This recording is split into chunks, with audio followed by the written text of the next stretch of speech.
ಈ ಕೆಲಸ ಮಾಡಿರೋದು ಕೊಡ್ಲಿಪೇಟೆ ಹತ್ರ. ಇದು ಬೋರ್ವೆಲ್ಲು ಜಾಮ್ ಆಗ್ತಿತ್ತು ಅಂತ ಕಾಲ್ ಮಾಡಿದ್ರು. ಮೋಟ್ರು 180 ಅಡಿಯಲ್ಲಿ ಮೋಟ್ರು ಸಿಗಾಕೊಂಡಿತ್ತು. ಹೋಗಿ ವಾಶ್ ಮಾಡಿ ನಾವು ಈ ಥರ ಫಿಲ್ಟರ್ ಪೈಪ್ನ ಇಳಿಸ್ಕೊಡ್ತಾ ಇದ್ದೀವಿ.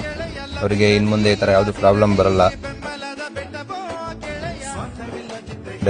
ಇದು ಮಣ್ಣು ಕೇಸಿಂಗ್ ಎಲ್ಲ ಡ್ಯಾಮೇಜ್ ಆಗಿ ಮಣ್ಣು ಬಂದು ಬೋರು ಜಾಮ್ ಆಗ್ತಿತ್ತು ಅಂತ ಹೇಳಿದರು.